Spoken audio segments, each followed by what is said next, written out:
I'd like to share a poem with you. Those Winter Sundays by Robert Hayden. Sundays, too, my father got up early and put his clothes on in the blue-black cold. Then with cracked hands that ached from labor in the weekday weather made banked fires blaze. No one ever thanked him. I'd wake and hear the cold splintering, breaking. When the rooms were warm, he'd call, and slowly I would rise and dress, fearing the chronic angers of that house, speaking indifferently to him who had driven out the cold and polished my good shoes as well. What did I know? What did I know of love's austere and lonely offices? What are fathers for? Are they really just those doofuses who hide in the basement or stare at the TV like we see on sitcoms? Are they all wise and patient saints? Is a father just a man who contributes genetic material toward the birth of a child?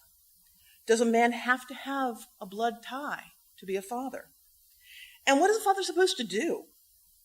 I have asked 4 members of our congregation to share their thoughts on fatherhood: Jay Jacobs, Chad Carson, Dick Danforth, and Carl Thompson. Jay?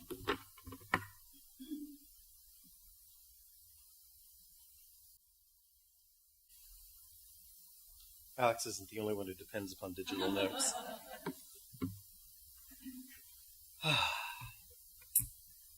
My father was a very unique man. Probably so unique that most people would never believe that I had a father that I had. To say that I grew up with James Bond would have been the actual truth, because my father was a counterintelligence spy. Did I know this when I was growing up? No. Until around 12, when he retired and then was allowed to talk about things. So it was a unique experience because I was never quite certain why we went to all of these international places. It wasn't until I was in my teens I found out because he was going out and killing people. Rock on! Cool, Dad! But regardless of that, and as scary as that might sound, my father had some very strong codes. And when I think about him, and I think back, having lost him when I came to Clemson the first time, what did he leave with me?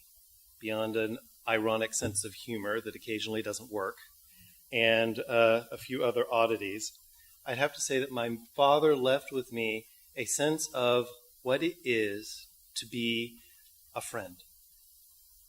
I remember my godbrother once telling me that my parents exemplified to him what friendship was. They never asked people for things, but accepted when people helped them. They also never expected to be asked by their friends when their friends were in need. They simply showed up.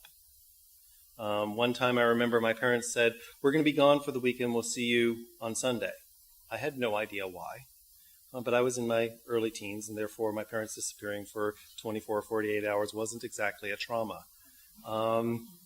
And I found out later that my uncle had or my godfather's case maybe, though I always called him an uncle, had a problem and wasn't able to go up after a tornado had gone through their property up in Pennsylvania to help clear it out. So my parents had packed up the truck, packed up the log splitter and the chainsaws, and went up and took out around 12 trees, split them up, got them stacked up for the cabin, and came home. Never talked about it. That was just what they did. And I think that's what my father brought to my life. He didn't talk about what he did. He simply did it. He didn't ask for thanks. He didn't ask to be recognized. He simply expected that was his duty, and he did that as a parent and as a person. When I got a little older and my dad was gone for a while, I remember at some point wondering, okay, had I, in this modern day culture, received those rights of manhood, gone through those stages that we think about, that, historically we would be brought through the first kill, the first hunt, the first whatever, where we're led through by the men of our tribes or of our culture. And I think we don't have much of that any longer. And so I had joined a group of middle-aged, young adult men, who, since I still haven't met middle age yet, who wanted to go through these practices and so on. And so we'd gone out into the woods to chop down trees and do some stuff, manly things. And I'd brought my dad's axe with me. And I remembered going through this and, doing it. And surprisingly, I had the epiphany while I was there, because my dad sort of showed up while I was working on chopping down a tree, being very frustrated with those who weren't very skilled at this, because I'd grown up doing it. And he's going, "You don't need this. I showed you everything you need. All you have to do is look." And I looked back and started seeing all those individual, invisible instances of passing through thresholds and becoming someone more than a child. And I had to thank my father for that, because just as he had, in his hidden ways, taken out dangers, he had, in his hidden ways, built the foundation of who I'd become. And to me, those legacies of fatherhood, even though I unfortunately haven't had the blessing of becoming a father, have passed down. And what I hope is that as an educator, I'm passing some of those off to some of those people who are brought for one semester at a time under my, umbrella, that I might be able to pass on to them one or two things of value from him and have it spread. So I think fatherhood, to me, is a legacy of what it is to be a man, regardless of whether it's being passed on to understanding on what a woman should expect a man to be, or to a young man as what he should become. I feel my father did me a great service, and I never had the opportunity to thank him.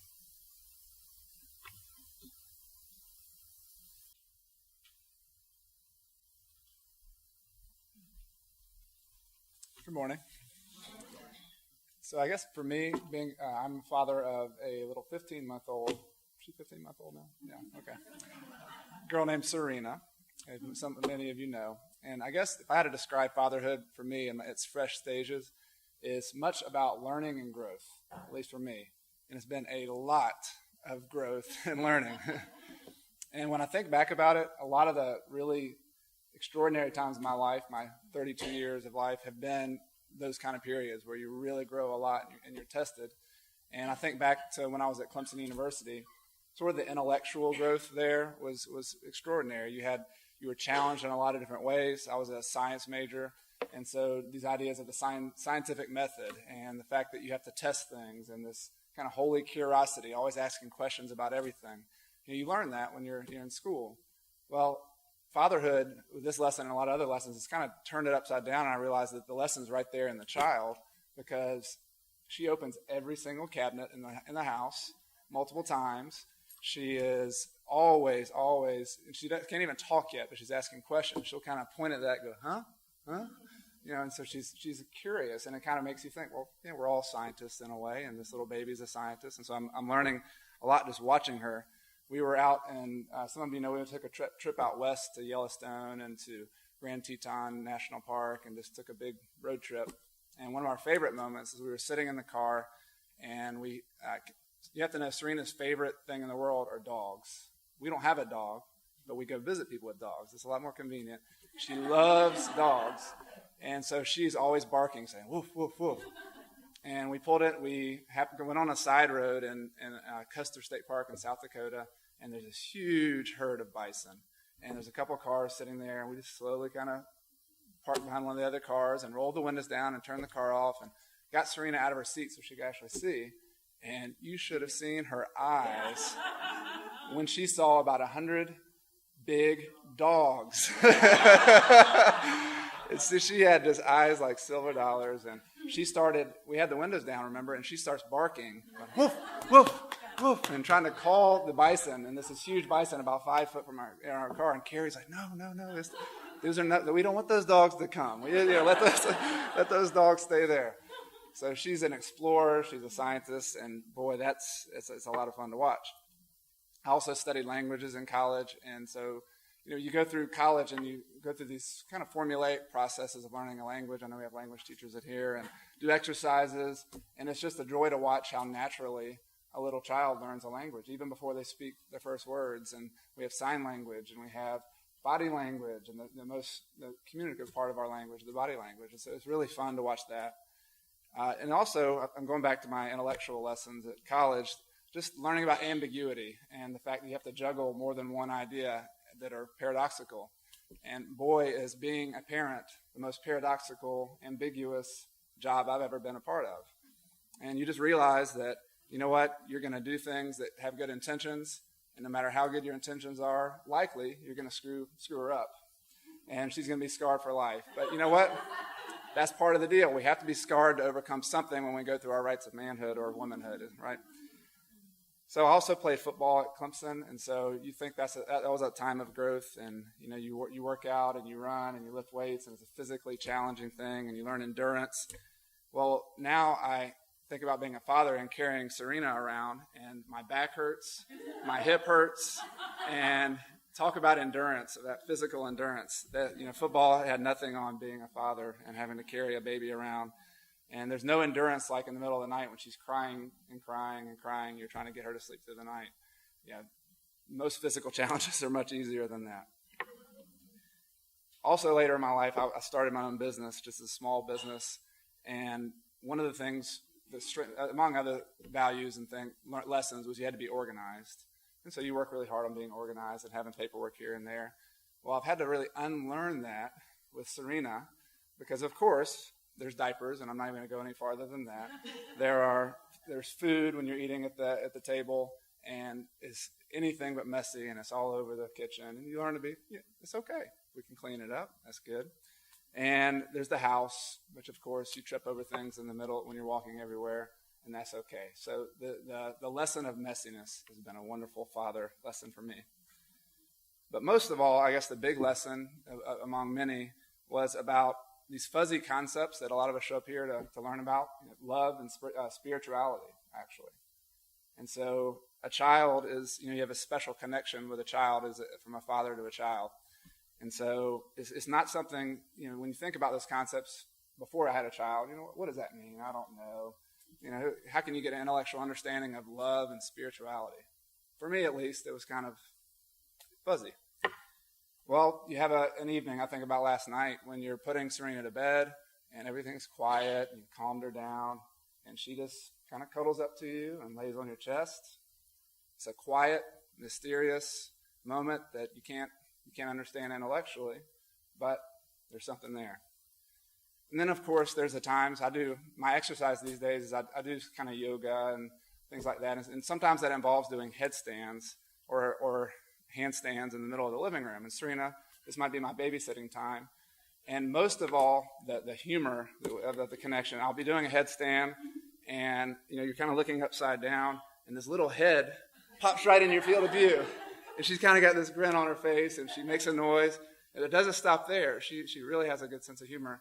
She sticks her finger in your nose as you're doing a headstand, and then kind of laughs at you when she does it. So what can you say about those kind of moments, and what do you learn from those kind of moments other than you say, I'm a father, it's a wonderful learning, growth experience, and I'm sure it's going to be a lot more down the line.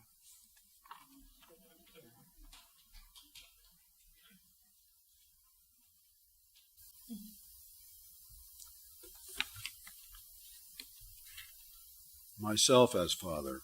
It's hard to separate myself as father from myself as me, and it's hard for me to it's hard for me to talk too much about me.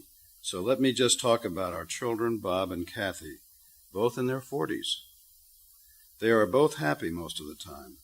They love Inga and myself. They are affectionate and open and both doing what they love. They have both made some choices that I would never have made, but so what? Kathy calls nearly every day and says she wants some daddy time. All of that says more about myself as father than I ever could. Something good must have happened back then. Now, my own father. You should have known him. He is still unbelievable to me. It is still unbelievable to me that I had him as my father in my life It is a miracle. He was a father by example. He was first of all a physicist who was in love with what they called atomic physics in those days. A committed Quaker and pacifist, he was horrified that some work he did on a government contract was later used on the Manhattan Project. He was an expert in high vacuum and loved to joke that he's learning so much about less and less that someday he will know everything about nothing. Dad was also a serious writer, philosopher, and musician. When I hear a sweet passage on a cello, I think of him wrapped quietly around his beautiful instrument in our living room for hours. He could also raise the roof at square dances with his banjo. His writing on meditation and the quiet mind is a classic to me. I once met some faculty who taught him in college, and they told me how much they loved him. While I was secure in his love, Dad was almost always busy or otherwise unapproachable. We almost never had a rip-roaring laugh between us, but we had one event that became our private joke for the rest of his life. If any of you have been in the Adirondack Mountains, you know that if you step off a road and get a little bit forgetful, you can be lost totally forever, never be found. It's a very serious place to know where you are. Well, one day up there, I was 13, and I don't know how old he was, 12, 13, 14. He said, "Dick, let's go back from our camp to East Pond." East Pond is like 5 or 6 miles in the mountains. And it's kind of scary, and we went. And partway there, we had to go. So we stopped, and we both sat on a log. And then we went on and on and on, and we finally came to East Pond. And now it's hot sun, getting into the afternoon. Moving toward the later afternoon, he starts to get a little worried. "Dick, we better get home." So we headed home, and he, I trusted him as a navigator, but I started to get concerned. And about 3/4 of the way home, we stumbled onto that same log with all the evidence that we had left earlier. And we roared and laughed at each other and said, "Small world, small world." Regardless of how distant or down Dad seemed to me as he aged, there was always a twinkle in his eyes sometimes, and a laugh when I spoke the words "small world" to him. That was ours only, his and mine.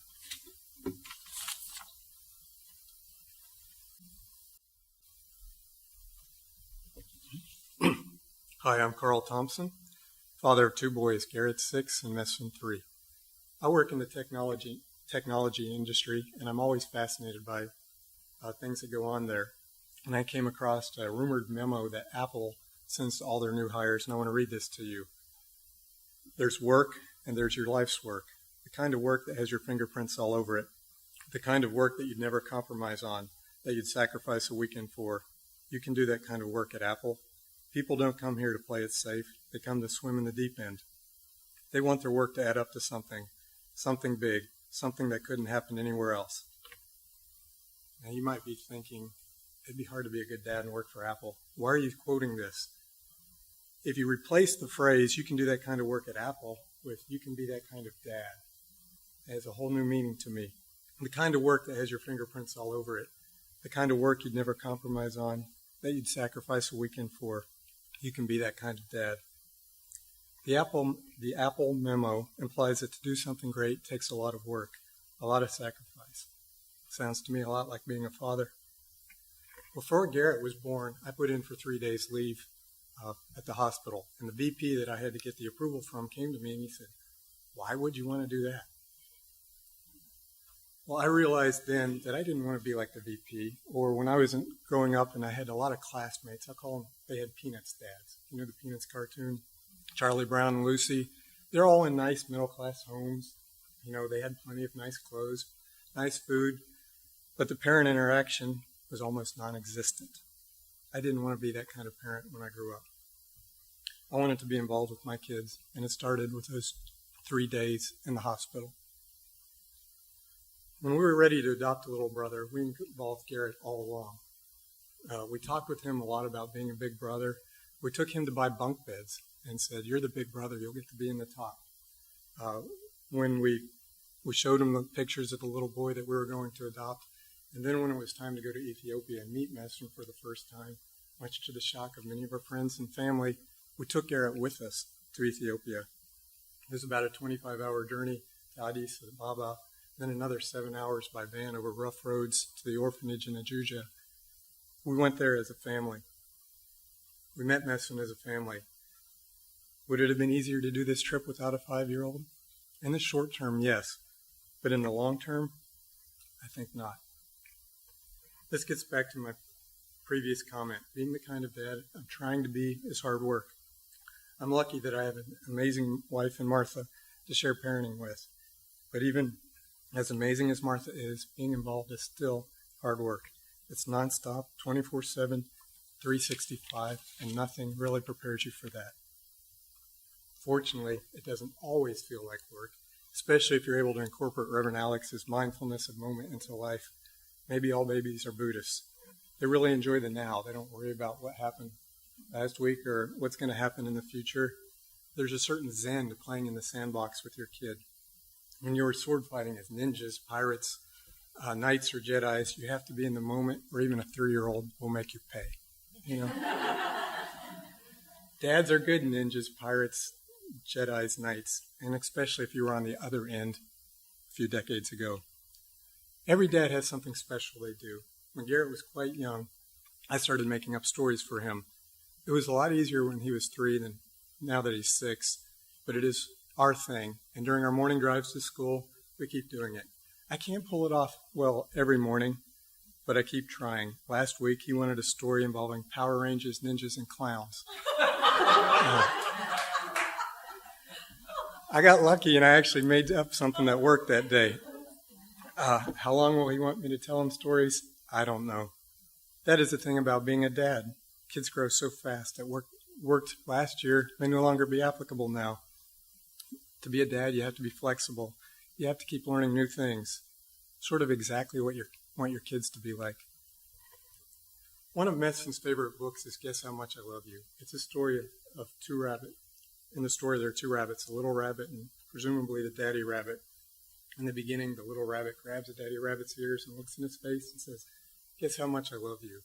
And the big rabbit says, I could never guess that. And the little rabbit stretches his arms up over his head and goes, "I love you this much." And the daddy says, "That's a lot.